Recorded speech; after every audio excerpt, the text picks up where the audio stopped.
तो मैं अब आपको बताऊंगी राइटिंग सेक्शन में क्या होता है आईएलटीएस के। बेसिकली टास्क टू, दो टास्क होते हैं। टास्क वन होता है लेटर, टास्क टू में होता है ऐसे, जहां आपको ऐसे लिखना होता है। हमने स्टार्टिंग में अंडरस्टैंड किया था कि हमें 1 आवर मिलता है राइटिंग सेक्शन को कंप्लीट करने के लिए, तो हमें टाइम अकॉर्डिंगली मैनेज करना होता है। टास्क वन लेटर में हमें क्या करना है, 150 वर्ड्स कम से कम लिखने हैं। 150 से कम तो बिल्कुल भी नहीं लिखने हैं, 150 या उससे ज्यादा, से 150 से 200 तक की रेंज में आप लिख सकते हो वर्ड्स। अब बात करते हैं क्या बेसिस पे आपका पूरा लेटर इवैल्यूएट होगा। तो ये 4 मेन पॉइंट्स है जिसके बेसिस पे आपका पूरी राइटिंग लिखना इवैल्यूएट किया जाएगा। टास्क अचीवमेंट, जैसे आपको लेटर का टॉपिक दिया है कि आपको लेटर लिखना है होम मिनिस्टर को इस टॉपिक के बारे में, तो आप जब लेटर लिख रहे हो और जो टॉपिक दिया है वो आप लिख रहे हो, उसके बारे में लिख रहे हो या नहीं, आप कुछ और ही बात करने लग गए हो लेटर में, बहुत ही इररिलेवेंट बातें, तो टास्क अचीवमेंट नहीं कहलाएगा कि आपने टास्क अचीव किया कि नहीं किया, आप बराबर लेटर लिख पाए या नहीं लिख पाए, वो भी टॉपिक के अकॉर्डिंग, तो वो बोलते हैं टास्क अचीवमेंट।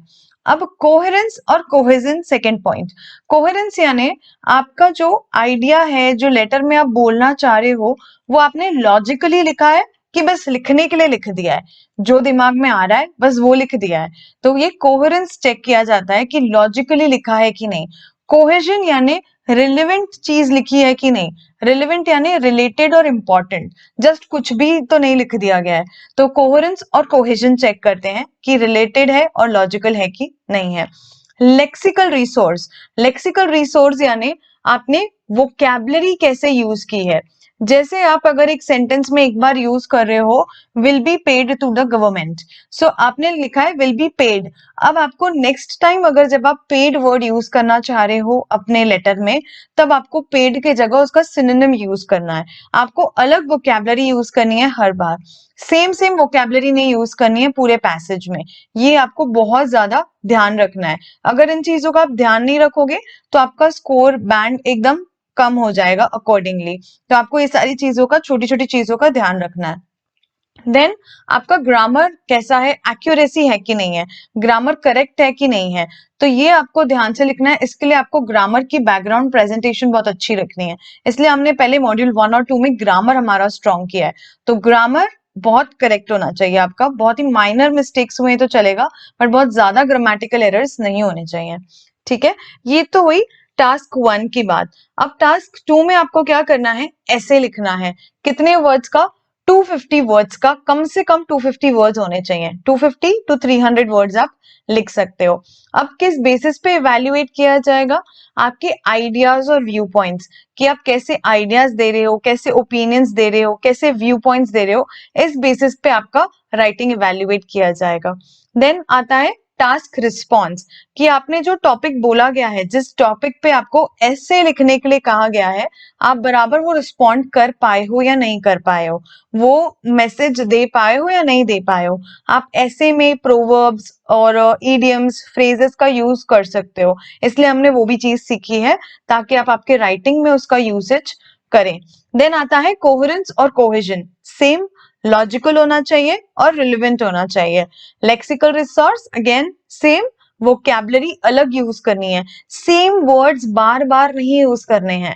हर बार अगर वही वर्ड रिपीट हो रहा है तो उसका सिनोनिम यूज कर लो, उसका कुछ ऐसा वर्ड, अलग मीनिंग, अलग वर्ड विद सेम मीनिंग का वर्ड पिक कर लो, तो उसको हम बोलते हैं लेक्सिकल रेंज या lexical resource, that is vocabulary.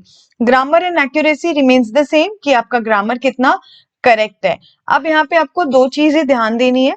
Time management, आपको यहाँ पे 150 वर्ड्स लिखने हैं और लेटर लिखना है, तो आपको यहाँ 20 मिनट्स देने चाहिए आपके लेटर के लिए, और रिमेनिंग 40 मिनट्स आपको देने चाहिए ऐसे के लिए, क्योंकि ऐसे में आपके वर्ड्स भी ज्यादा हैं, आपका राइटिंग कंटेंट टास्क 2 के बेसिस पे ज्यादा इवैल्यूएट किया जाता है देन टास्क 1 के ऊपर।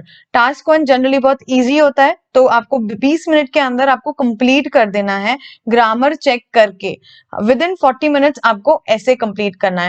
इसमें दोनों केस में आपको ग्रामर फॉर श्योर चेक करना है, आप भूल नहीं जाइएगा कि ग्रामर चेक करना है आपको लिखने के बाद, जो आपने लिखा है वो करेक्ट है या नहीं। ठीक है, सो ये चीजें आपको ध्यान देनी है राइटिंग में। बाकी कुछ चीजें हैं जैसे 0 to 9 का स्कोर, आपको इसमें बैंड्स मिलेंगे।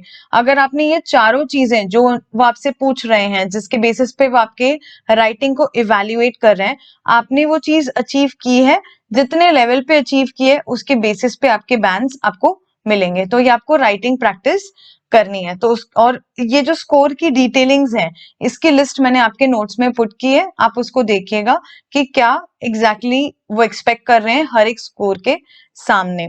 एक और चीज जो मैं आपसे सॉल्विंग के बारे में बात करूंगी कि राइटिंग कंटेंट में क्या लिखना है, कितने पैराग्राफ्स लिखने हैं, किस पैटर्न में लिखना है, ये सब मैं आपको सॉल्विंग में बताऊंगी। जनरली मैं आपको यहाँ एक अंडरस्टैंडिंग दे देती हूँ। जब हम राइटिंग करते हैं ऐसे, तो हम अग्री या डिसअग्री फॉर्मेट के क्वेश्चन आते हैं हमें राइटिंग, ऐसे राइटिंग में।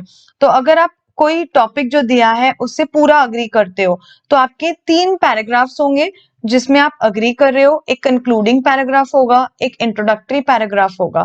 तो 3 पैराग्राफ में आप बताओगे कि आप अग्री कर रहे हो या डिसअग्री।